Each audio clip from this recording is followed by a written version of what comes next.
He never asked for power. He never sought fame. Yet history chose him to lead an impossible war, to hold together a fragile dream, and to walk away when the world begged him to stay. This is the story of a man who turned rebellion into a nation, the story of George Washington. In 1732, on the banks of the Potomac River in Virginia, a child was born into a world on the edge of empires. George Washington, the son of Augustine and Mary Ball Washington, grew up among tobacco fields, hard labor, and strict discipline. His family was not poor, but neither was it powerful. Young George learned the value of work early, measuring fields, riding horses, and studying maps by candlelight. When his father died, George was just 11. His childhood ended overnight. "George, your father is gone. From now on, you must be the man of this house." And so he was. Without formal education from England like other young gentlemen, Washington taught himself. He learned geometry and surveying, mastering the land itself. By the age of 17, he was a professional surveyor, charting wild frontiers. A boy becoming a man in the silence of endless forests. Each line he drew across those untamed lands was the beginning of something greater, a new nation waiting to be discovered. By the early 1750s, the British and French empires were locked in a shadow war for control of North America. In the wilderness of the Ohio Valley, tension was about to erupt, and the young surveyor would be thrown into history's storm. In 1753, at just 21 years old, Washington was sent by the British governor of Virginia to deliver a message to the French: leave British territory or face war. Tell your governor, we will not abandon this land. The mission was dangerous, the winter merciless. Yet Washington returned alive, his courage and composure already setting him apart. Months later, he led a small group of militia into battle and fired the first shot of what became the French and Indian War. The battle was chaos. Bullets tore through trees, men screamed in the smoke. Washington's coat was pierced by 4 musket balls, yet he was never hit. "Steady, men, hold your ground." Though the mission failed and his fort was captured, the young Virginian had gained what no schooling could give: the brutal education of war.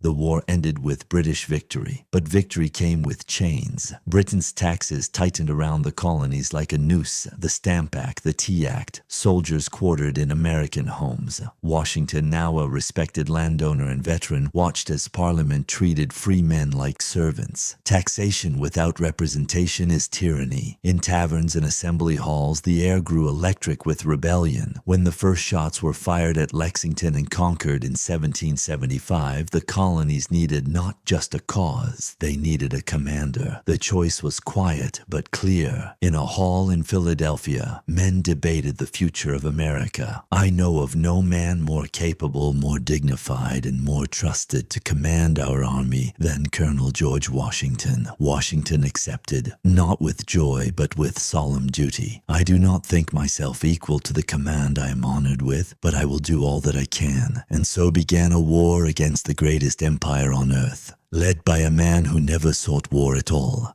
The first year of the Revolution was chaos. The ragged Continental Army faced hunger, disease, and defeat. New York was lost, morale shattered. By December 1776, the Revolution seemed finished. On a freezing Christmas night, Washington made his most daring move. He crossed the icy Delaware River with exhausted soldiers. In silence, in snow, in hope. "General, the men are cold. Half can barely stand.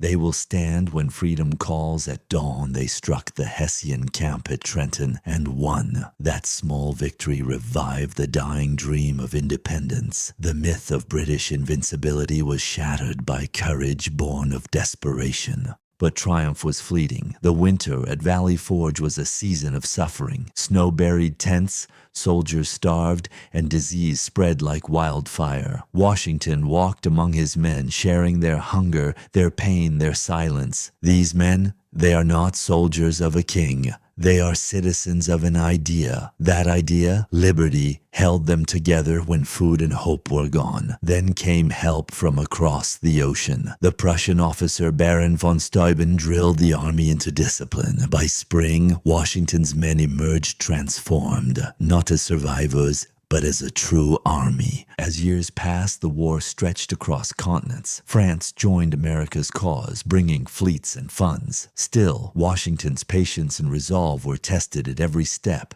Betrayal, shortages, politics. In 1781, at Yorktown, fate delivered its final battle. British General Cornwallis found himself trapped between Washington's forces on land and the French Navy at sea. It is finished. On October 19th, 1781, the British Army surrendered. The war was over. The impossible had been done. The liberty we have won must now be guarded as fiercely as it was gained. 2 years later, the Treaty of Paris made it official. The United States of America was born. Most victors in history have taken crowns. Washington did the unthinkable. He gave power back. In December 1783, he resigned his commission before Congress. Having finished the work assigned me, I now retire from the great theater of action. He returned to his farm at Mount Vernon seeking peace, but peace would not last. The new nation was collapsing under weak laws and bitter division. Once again, America turned to the man who never wanted power. In 1789, after the ratification of the Constitution, George Washington was unanimously elected the first president of the United States. No campaign, no rival, only trust. The presidency was not a prize. It was a burden. Washington faced a nation drowning in debt, rival states bickering, foreign powers waiting for failure. Mr. President, we must build a national bank to unite our economy and risk giving too much power to government. Never. Gentlemen, we must remember we serve the same republic. He set the precedent for everything. Neutrality in foreign wars, peaceful transfers of power, and the cabinet system of government. His presence alone kept the fragile union intact. Yet behind the calm, the years weighed on him. His hair whitened, his heart tired. When offered a third term, Washington refused. Power is not what defines a man. Restraint does. In 1797, he delivered his farewell address, warning against the dangers of political parties and foreign entanglements. Then he returned once more to Mount Vernon, walking his fields as he had in youth, finally at peace. But fate would not let him rest long. In December 1799, after riding through icy rain to inspect his estate, Washington fell ill. Within 2 days, he could no longer breathe. General, we must bleed him again. Do not be afraid. I am not. At 10:20 p.m., December 14th, 1799, the father of his country took his final breath. He was 67 years old. News of his death swept across the nation. Bells tolled, soldiers wept, and enemies lowered their flags.